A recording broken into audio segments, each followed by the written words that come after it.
thing. He love that bum bum bum. He love that thing. He love that hit me right.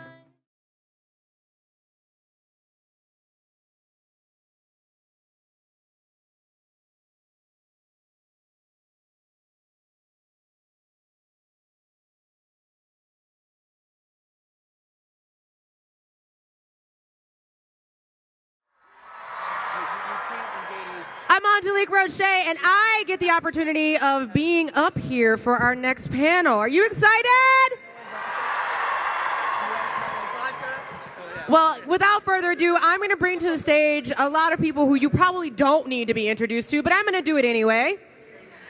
Karen Gillan, Lee Pace, and Chris Evans.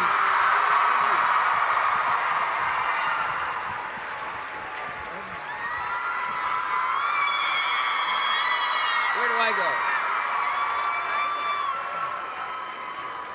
Ugh. Well, hello. Hello. Hey there. Here we are at Ace Comic-Con. Woohoo, Chicago. It's Chicago. You got a lot of fans out there. Also, the hat game. I see this happening. I literally just said I'm so glad you're wearing a hat. I'm so glad you're wearing a hat. It's a nice Wait, hat. you didn't plan this? No. Oh. These are actor hats Oh, we'll talk when about they're that. off duty. So, I'm just going to go right out the gate. You, all three of you, are starring in some of our favorite movies that have already come out but are also coming out. And basically are literally one of multiple of the best kept secrets ever. I am not going to ask you for any secrets yet. But how hard has it really been keeping these secrets and still keeping these secrets on these upcoming movies? I mean, it's almost the Marvel way. I think I've been doing these films for a while now. So as the Marvel universe has kind of increased in popularity, the secrecy has kind of moved. So you've trained yourself. Well, it just kind of has evolved in a very, analogous way. With every new movie, there's a slight tweak in the secrecy, and in the last film, they weren't even giving out scripts. It never feels new. It always feels kind of par for the course, and for good cause. So, Karen. Yes. For many fans, we saw you alongside the 11th Doctor. Woohoo!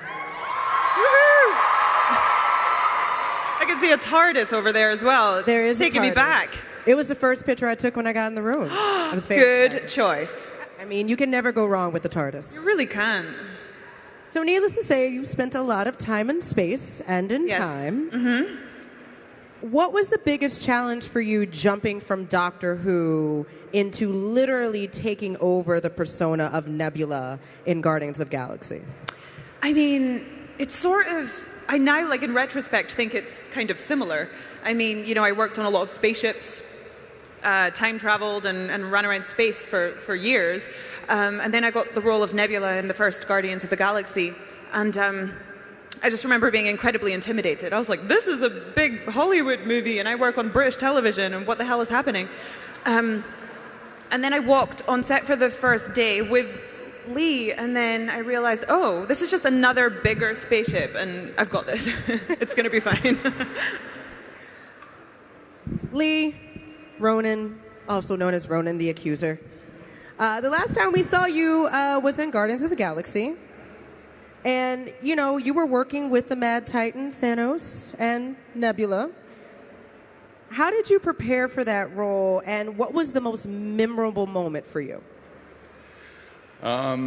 Interesting question.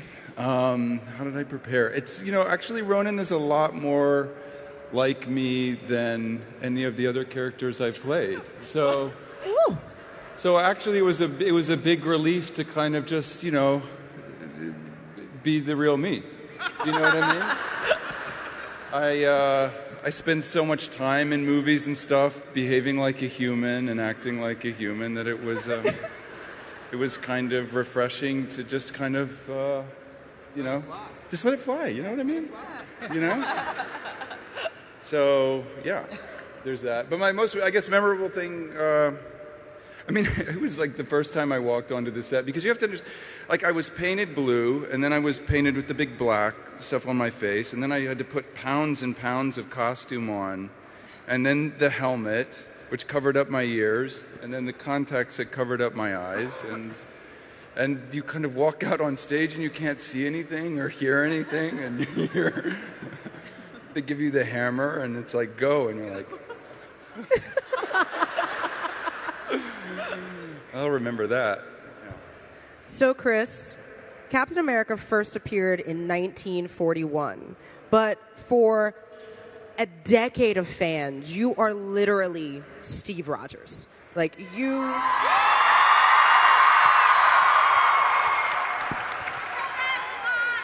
arguably the physical manifestation of the moral compass of the Avengers.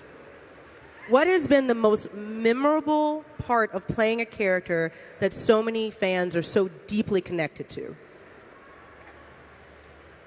It's tough, because you have memories that are a little more shared, and you have memories that are a little more personal. I mean, moments even just like this, like that really felt wonderful to hear, and it was nice to hear, some cheers. Oh, and I wasn't fishing for it. You don't have to just listen. You have to. It's not to seem saccharine. Maybe it's the more personal moments, without question. It's the more intimate moments when you kind of process that you are part of something that means a lot to for a lot of time. I mean, I got to say, it does feel almost kind of like it's happening to somebody else. I know that's a bit of a common expression. Sometimes it does feel like it's a little out of body-ish, and then over long enough period of time, it does. You start to really feel connected to the experience, and connected to the character, and connected to the world, and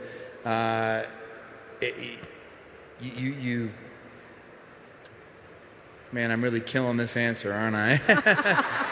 I don't really know how to answer this one. I couldn't tell you what the most memorable thing is. It comes in really subtle ways. But it is the more personal things. I don't know.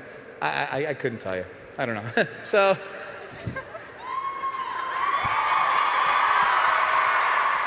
So all you're saying is every single moment was memorable, and I'm here for it. Man, I really butchered that. That was a lot of talking about nothing. Well, next question. We got you. Being a superhero is tough, and being a supervillain is also tough. And it seems pretty physically demanding for all of you. Can you tell us a little bit about how you physically prepared for your roles, and what does superhero training look like? Well, for me, it's kind of weird because I have a lot of prosthetics on my face. So I feel like that's just like an extra layer to the difficulty of fighting and all of the combat stuff. I probably should prepare more physically, like stretching and stuff, but I don't. I don't know. I mean, the movements and stuff for the character, like... It's all informed from the voice that I'm doing, because basically when I started playing Nebula, the director was like, "Can you do an impression of Marilyn Monroe?"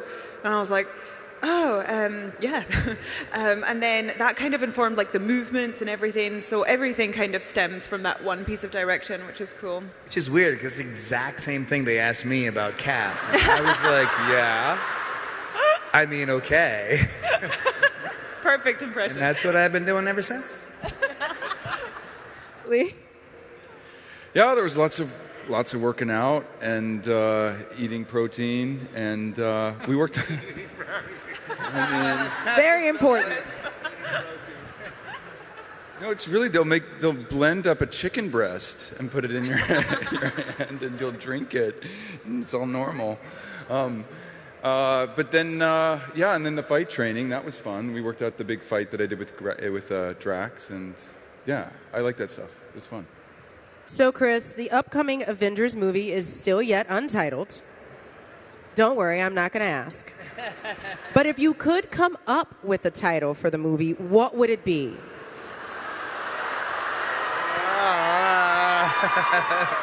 Yeah, this is a tough one. You know, I don't know.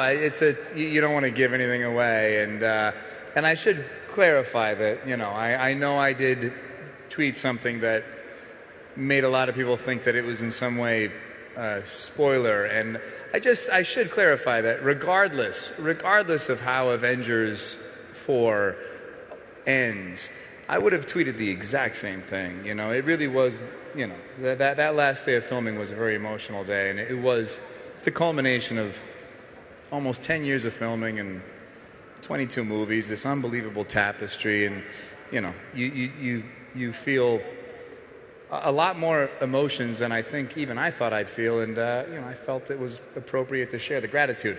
I know it had a ripple effect, but I am neither confirming nor denying anything, and to that end, I think anything I would, any sort of label I would give the Fourth Avenger would give away too much, and It's a smart man. Yeah, yeah. It's a nut I'm not going to be able to crack, Really guys. I'm going to keep trying, though.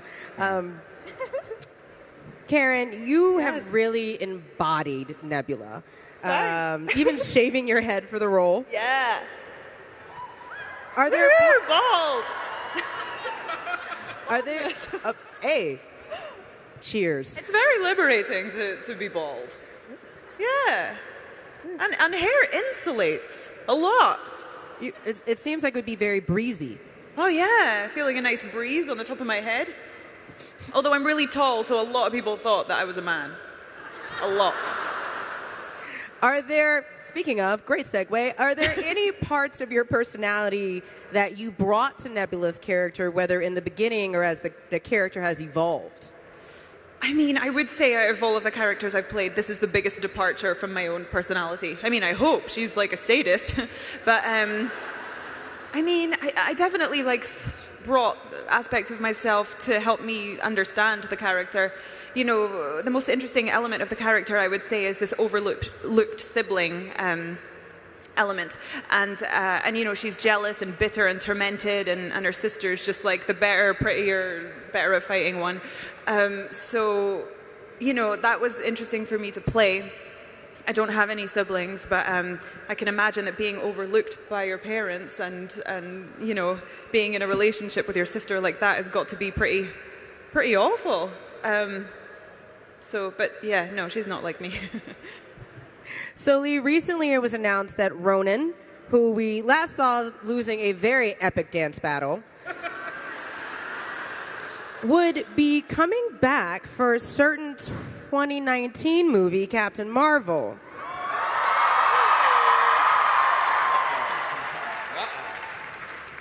What can fans look forward to seeing from Ronan when we see him again? Can you tell us anything about how you're prepping for this movie?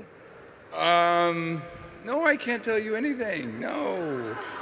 You wouldn't want to know, right? No. Watch the movie, right? Right. We're very much looking forward to it. Are you excited? Did you jump up and down when you're like, yes, Ronan? Yeah, absolutely. It was exciting to come back. Yeah. Krista. Yeah, it was fun to get back into it, and I learned a lot about the Kree working on it this time, which I found really interesting. And it's a cool world to be a part of. So, I mean, I was doing a play in New York at the same time, so it was like the, you know, kind of craziest thing to juggle doing both of these at the same time. That's the position, I'm sure. I mean, it was... For the fans out there, what play were you doing? I was doing Angels in America. Wow, that is a contrast. It couldn't be more different, but it was kind of it was a good time. It's always fun. So for everyone on the panel, 2019 is going to be a big year. I know you couldn't possibly tell us any details. I say this again. I just want to make sure we keep confirming that I understand. But what are you personally most excited for fans to see in the upcoming releases?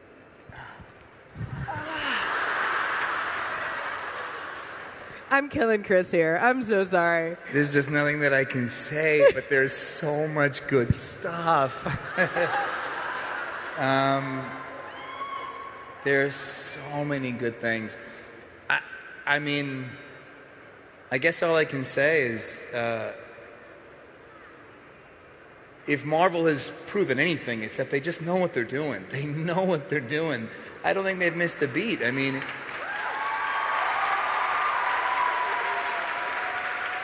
they're you know, their worst mistakes are other studios' like biggest blessings. You know what I mean? Like they don't miss. They don't miss, and they have not missed with this one. And it really is just an incredible culmination of this unbelievable tapestry of I mean, how many individual series is it? Is it like, what is it, 6, 7 individual plots coming together? I don't know that it's never been done before, and I don't know that it'll ever be done again. And then they really, you know, stick a flag in the ground on this one and pull out all the stops, and you won't be disappointed. Karen, Lee.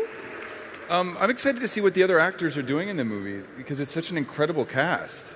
You know, That says so Brie much how Larson. you're like, I want to see what everyone else is doing in the movie. No, I'm just curious to see them. I mean, Brie Larson, Jude Law, Samuel Jackson, Annette Bening. That's a pretty dope cast. So I'm excited to see, you know, what they do. You know. It's so much more than 6. How many actual plots are... It's more than 6. Did I say 6? It's like 9. There are so many. Sorry. Karen. I mean, I didn't even get a script for the movie, so I'm looking forward to just seeing the movie and knowing what the hell is going on and how my scenes fit into the overall context. I think it's going to be pretty great, though. All right, so we're going to do something fun. Are you ready to do something fun with me? Yes. We've got fan questions, which... there are literally people racing to the microphone. Please don't hurt each other. Be safe. Now, did they know not to go until you said fan question? I don't know. Maybe I'm just I've been in that enough good, airports Chris. to I know don't that that is not in human nature. So first Very, we're going to very take obedient. questions from the app. For those of you who put your questions into the app, we did not forget about you. So I'm going to pick at random. Ooh. All right, this is going to be a weird one, but I'm going to do it anyway because fans Yes, get weird to is ask. good. Weird is great. So, Karen, Yes. Mauve from France. Brilliant. Brilliant. Très bien. If Nebula gets to kill Thanos herself, how do you think she would do it? Oh, this is a real tough delicate balance. Or is it? I don't know. I mean, if I could, like, just abandoning anything that really does happen or doesn't happen, I would like to maybe take the Infinity Gauntlet, put it on, and then strangle him with it. And then say, like, bye, Daddy, or something.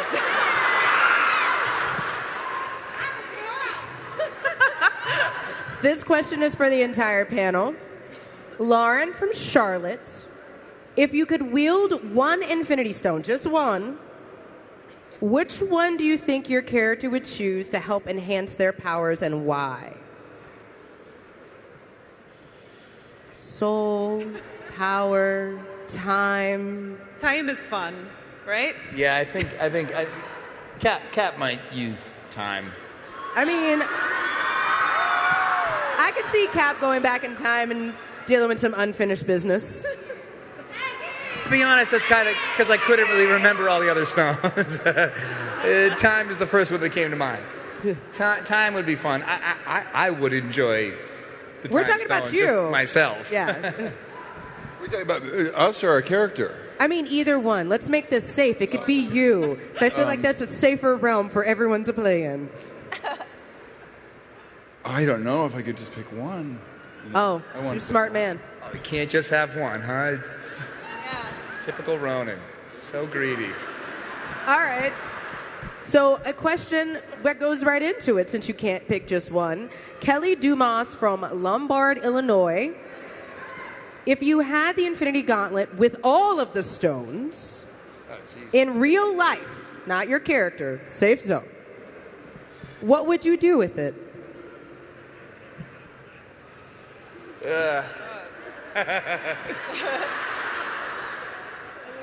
The things I would say might be too political for a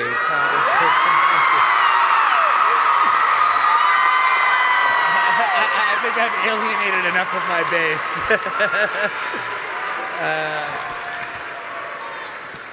I think it's pretty clear what I'd probably do.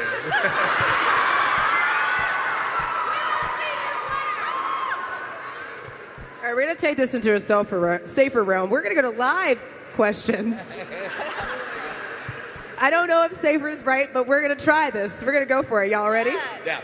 All right, so we have some fan questions. So I have rules. You have to state your name, and you have to speak into the mic, and you have to say who you're asking the question to. Deal? Yes. I did not hear everyone in that line say deal. Deal? Yeah. Great. You got there first. You sprinted. Go ahead. It's all you. Hi, I'm Rosalind. I'm from Cozumel, Mexico. Hello. And thank you. Okay, my question is for Chris. What was your last line in front of the camera as Cap before they said, "That's a wrap"? What was my last line? It was something really stupid. It was something really dumb, which I also probably can't give away. I think You it was. you can. Well, it was a line. I think it was a line to. No, what was my last line? He was overwhelmed with emotion. Well, it was it was reshoots. So you're doing these little picks and pops, and it's these little. It's just little things that they need. It might have been a line to Paul Rudd. He wasn't there, but it was a stupid line. The line wasn't memorable to me. The day was more memorable than the line. Thank you. Thank you all. Bye. Sure. Oh, man.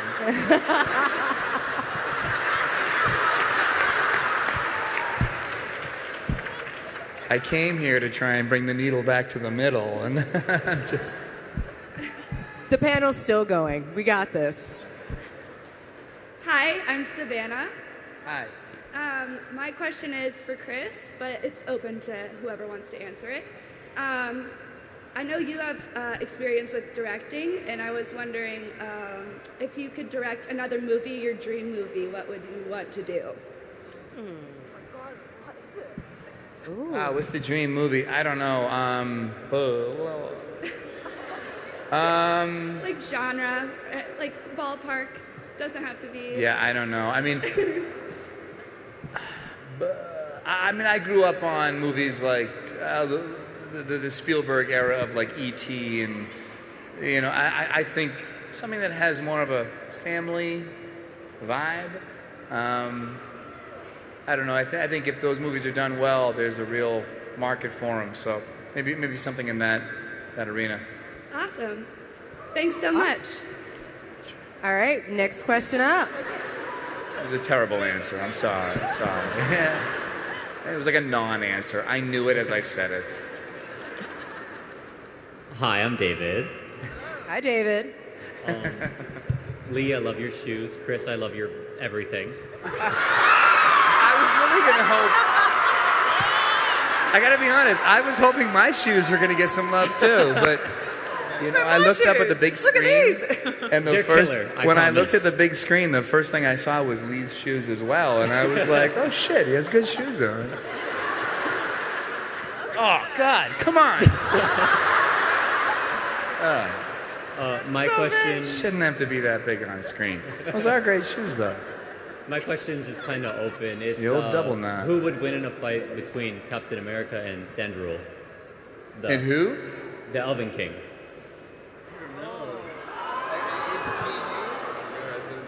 Oh, come on. Wait, are you just trying to embarrass me? Or? like I'm gonna lose a lot of these fights. Cap doesn't bring an innate sense of like super power and strength to the table. He's got a lot of heart. He's got a real clean moral compass, but for the most part, He's kind of a bitch. well, come on. I'm kidding. I love you so much. Thank you. I am so kidding. Wow.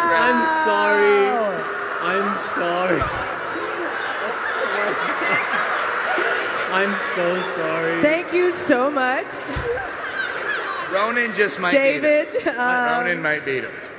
I'm so sorry. I don't. we I'm will- gonna put on my Captain America underwear when I get home to apologize.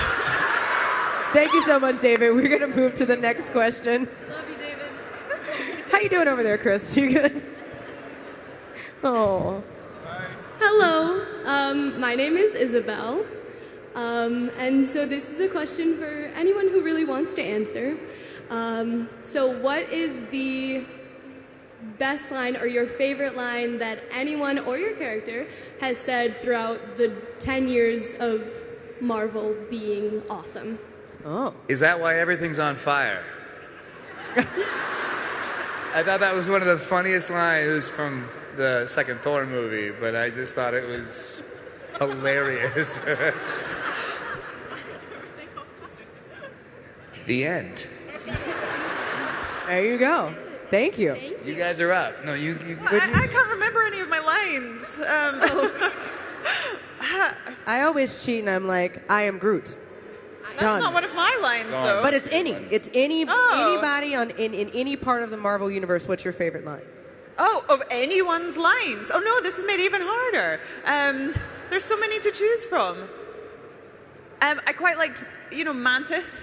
Yes. When she's like, the crabby puppy makes me want to die. Her delivery of that just pleases me so much. I love it. Yeah, I liked when Star-Lord called Ronan a turd blossom. That's a good one. That was there it is. It's a good one. All right. Thank you so Good one. much. You can't beat that one. What is a turd blossom? That's why it's a good line, right? She asks Makes the you deep think. questions.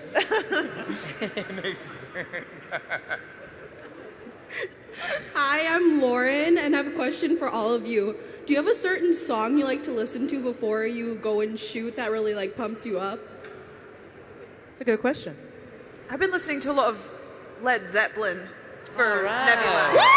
Just I feel like that's what she would appreciate if she came to Earth and listened to some human music. Great. They did really good with Ragnarok. Didn't they have Led Zeppelin as their Yeah, they did. Yeah. That's a great song. immigrant song, right? Wasn't it? Yeah. Oh yeah. Led Zeppelin's great. No, I don't really have nothing. I don't have a cool response, so I'm just gonna. It doesn't have listen to the national anthem. Cool is relative. All right, Wind Beneath My Wings. Really just ready to go. Amazing Grace. Oh, I don't have a good answer. I'm sorry. I wish I did. That's fine. Thank you, guys. Thanks. All right. Hi, I'm Maeva from France, so thank you for replying to my question about Nebula getting like Thanos. My question is for Chris. So how did you address the fact that Steve is now a fugitive? In the comics, he became the nomad. He's letting go of his shield and the government. So how did you find about, his evolution? Well, that was one of the best ways. It's hard to kind of have a guy whose moral compass is so sound to give him conflict, and they've done a good job, in my opinion, in the Marvel world of not having to disturb what he believes is good, but change the things around him. I think initially in Winter Soldier they change how he views the system. He's a company guy. He believes in the military and the government, and they take that from him. And then with Civil War, they take his notion of family from him. So I think in order to kind of give the character some depth and conflict and an arc, ultimately, you have to kind of rock the boat a little bit. But luckily, in a way, he didn't have to change too much. It was just a matter of kind of reacting to the world around him. It wasn't so much a struggle from within. Okay, thank you. Another kind of non-answer. Sorry, my answers are just not that great tonight. Sorry. No, they are great. They're good. Stop. Hi, I'm Monica, and my question is also for Chris. So Steve has had to watch Bucky, spoilers, I guess? Had to watch Bucky die twice in his lifetime. Were you worried about giving spoilers to this audience? Well, I mean... It'd be amazing if someone in here was like, shh, I haven't seen it.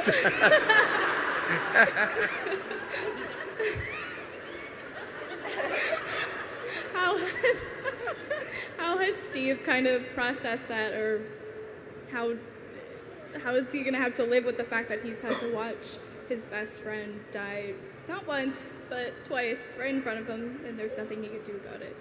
Well, I think that's one of the more precious relationships for Steve Rogers. You know, it's one of the few relationships that's been able to transfer into modern day. It's one of the few relationships that he can identify as anything we would call home.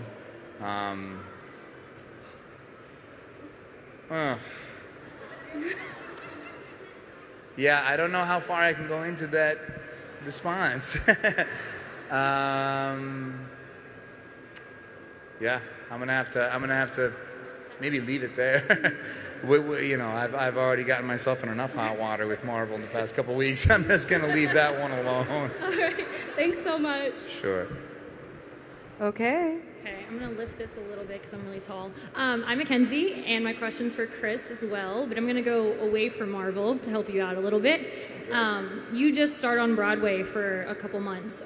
Do you see yourself going back to Broadway anytime soon?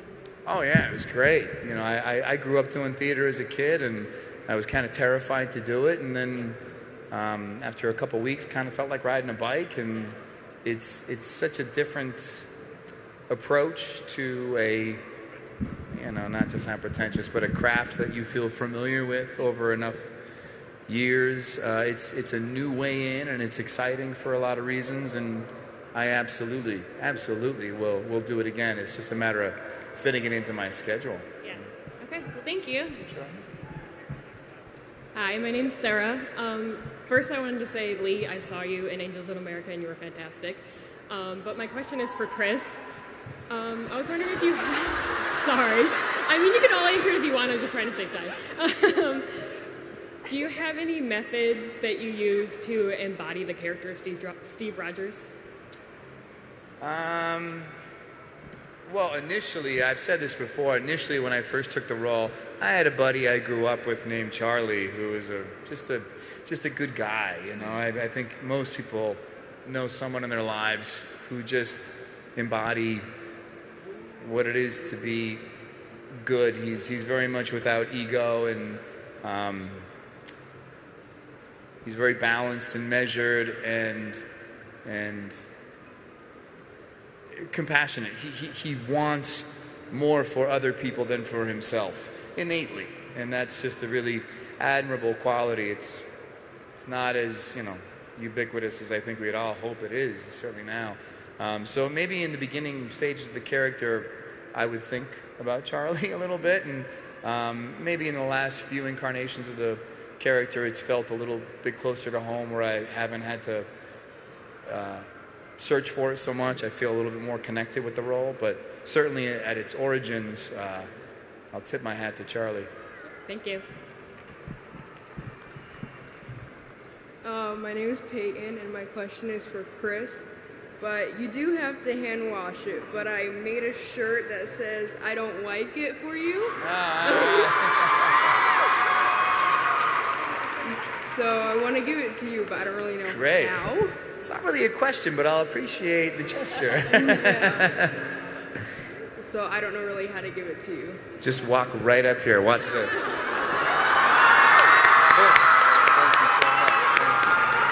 I don't like it. Thank you. Thank you very much. Hi, my name's Allison, and my question's for Karen. So we just saw Jodie Whittaker's first episode as the Doctor, and a lot of people, have you not seen it yet? I haven't seen it yet, so no spoilers. Okay. Because I'm waiting to watch it with no, I haven't seen it yet. Okay. But it's because I'm waiting for my mother to watch it. Okay. Because she's a massive Whovian, so I thought I'd share that with her. All right. Well, maybe just from like the trailers then. So a lot of people are saying that she has a really similar energy to Matt's Doctor. So I was just wondering, yeah, how you think she and Amy would get on. I think they would get on really well. I mean, I have not seen her in action yet, but I think Amy would be confused and then tickled by the fact that her doctor is now a woman. I think, yeah, I mean, and if she's similar to Matt's energy, then I think they would get on pretty well. Yeah, me too. Yeah. Thank you.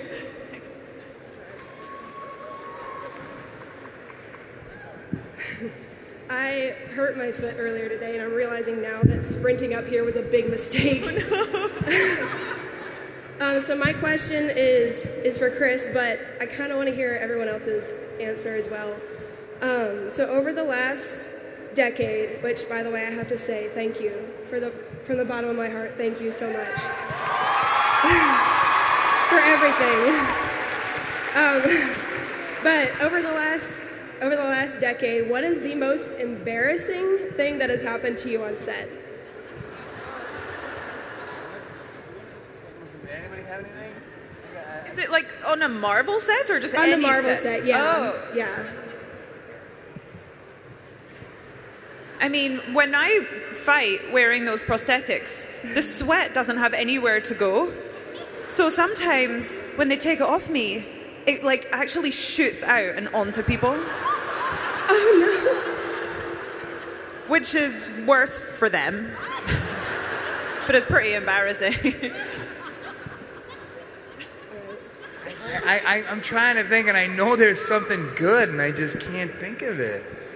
I don't know. I can't think of anything embarrassing. Well, then what's a fun thing that happened to you on set? I mean, I think there was a time that I fell down in the costume and I couldn't get back up again because it was so big, and some people had to heave me up.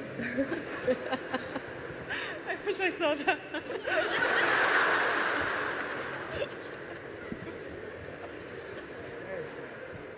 We're going to let Chris think about this one, and he's going to come back to it. I might have to think. I'll let it marinate for a second, and I have no shame in coming back to it right. once it comes to me.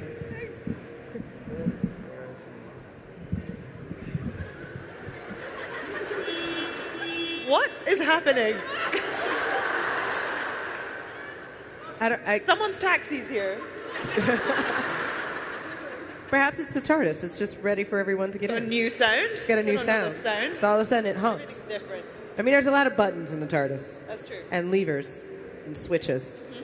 We have another question. Hi guys. First off, my name is Sarah, and I wanted to thank you for all the work you've done for the last 10 years bringing our favorite characters to life. And my question today is for Chris.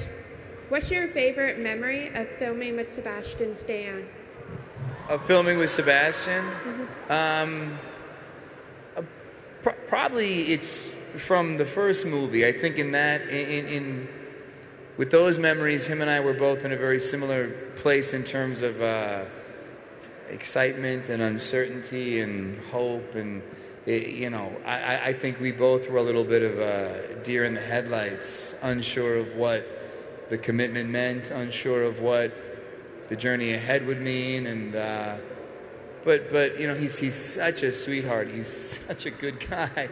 He's such, you all know. I mean, it comes out of his pores. He's just such a sweet guy, and I really couldn't have imagined kind of dipping our toe into these uncertain waters at that stage with anyone other than him. He was so sweet, and I think that first movie, him and I just were so terrified together. It made for a lot of nice memories. Okay, thank you. Sure. Hi, Chris. I'm Chris. Our parents named us well. My favorite scene of all times is between Steve and Peggy in the hospital room. He gets up to give her some water. He sits back down. She looks at him like she's seeing him for the first time. And Haley Atwell, man. Yeah. The smile through the anguish was really beautiful, really moving. I cry every time I see it. So my question for you is, what was your favorite scene to film?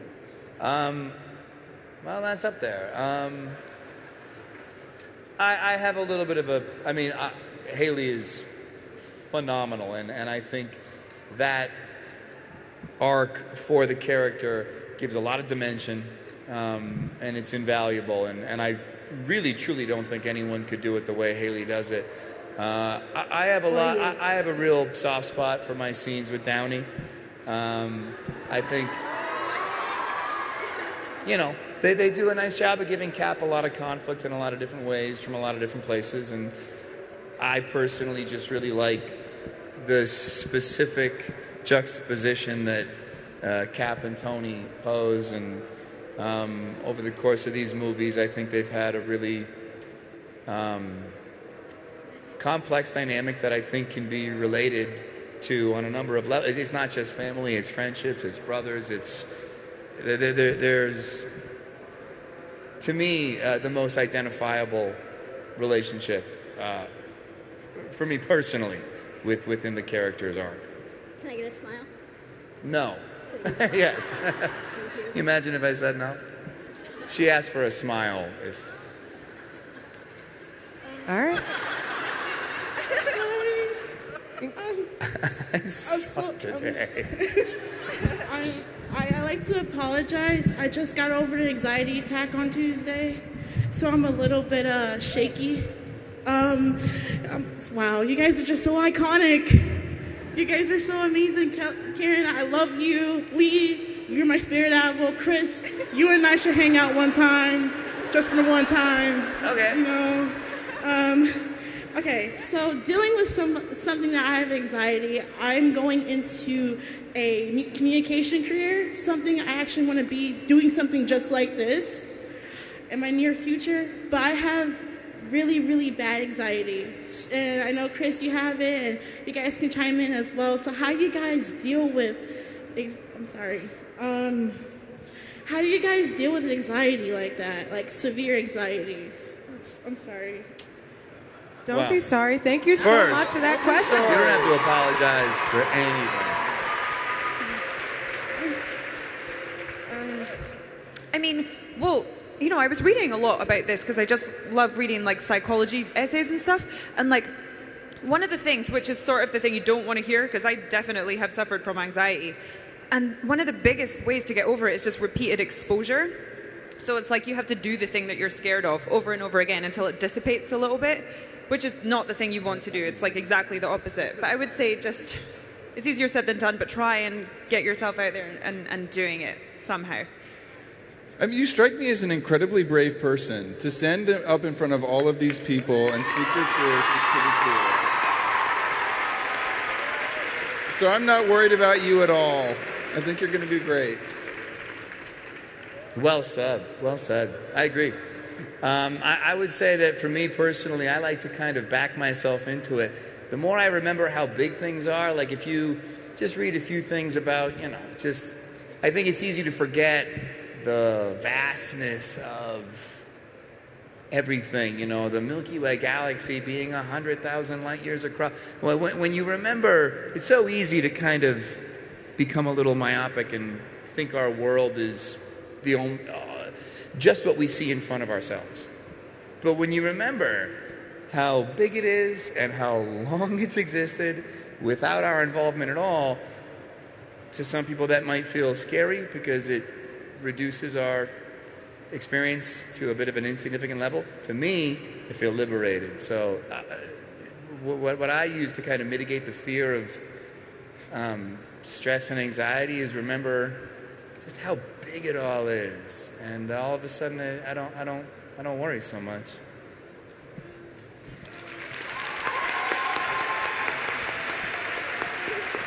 All right, so we're going to have a couple more audience questions. I am so sorry for everyone in the back, but use these questions wisely. Of course. Hello, guys. It's awesome to see you today. My name is Andrei. I'm from Russia. And I have a question for Lee, which is very important for me. Lee, what anime do you like better, Thranduil or Ronan? Wait, what was the first anime? Thranduil. It was from The Hobbit. I was in The Hobbit. Oh. It's not all Marvel. Sure. Wait, what was the guy in Hobbit name? Yeah, the Elf King. Because he was so smooth. The smoothest. So smooth, but also ruthless.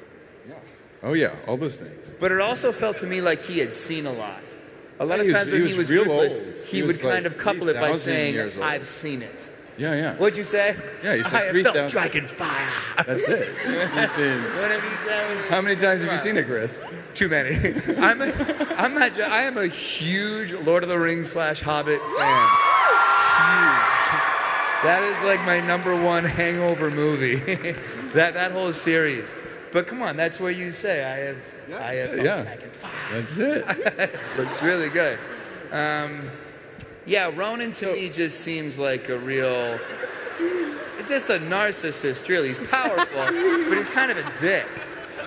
At least your dude in The Hobbit, I think he has his people in mind, and I'm being real. I'm getting a lot I'll tell you, I think I like your boy from The Hobbit more. So what do you think, Lee? Does it matter? No, come on, I want to hear it. No, I don't have a favorite. You can't pick favorites. I can't pick favorites. You know, I can't pick favorites. You know, who else kids in here? You know, you can't It's like pick Sophie's favorites. Choice. Your kids, you can't. You know. What's his name? All right, next question. There you go. He's smooth, man. He's smooth as fuck. If only you could hear what's going on up here. Okay. Hi, my name's Margaret. You can call me Peggy.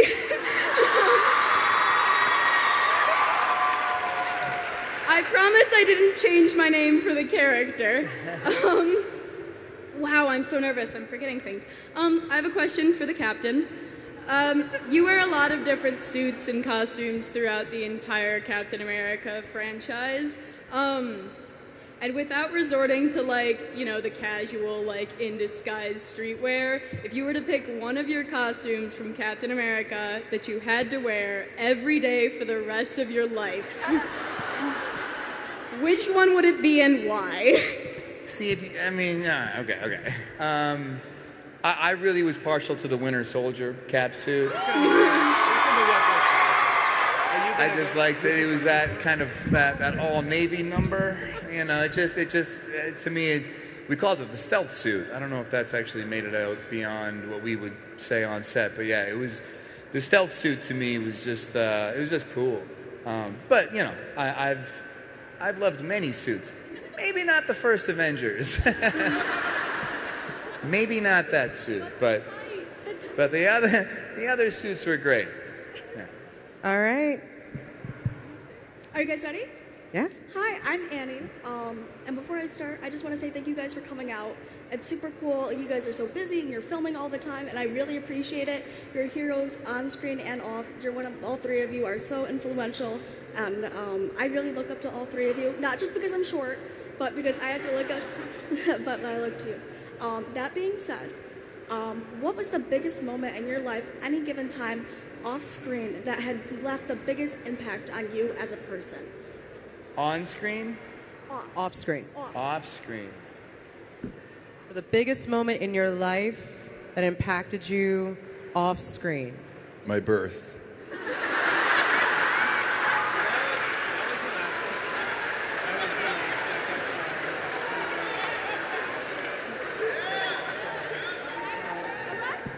I don't know how you beat that. I can't answer after that. It's a very impactful moment. Yes, the most. All right. I might say Lee's birth. Yeah, I agree. Wow.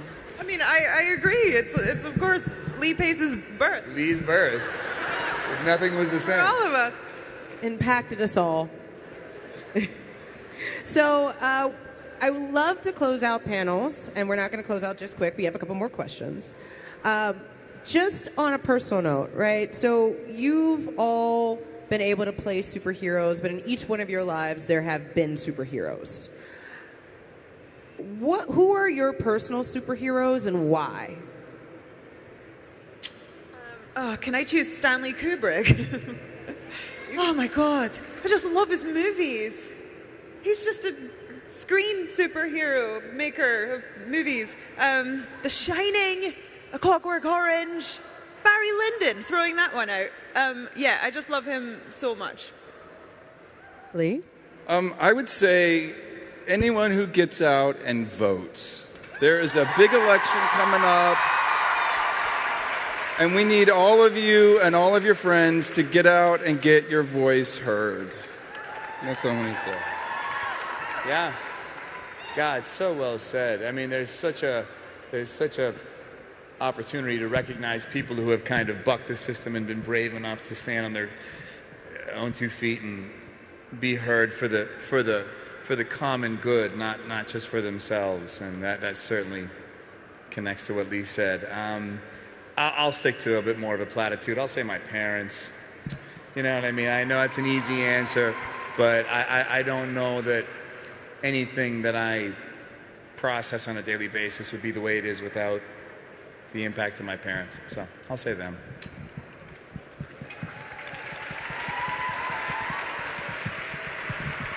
So while we can talk a lot about the upcoming Avengers and Guardians of the Galaxy and Captain Marvel movies that are coming out the next couple of years, what else and what other projects do you have coming down the line for each one of you? Because I'm sure everyone is curious.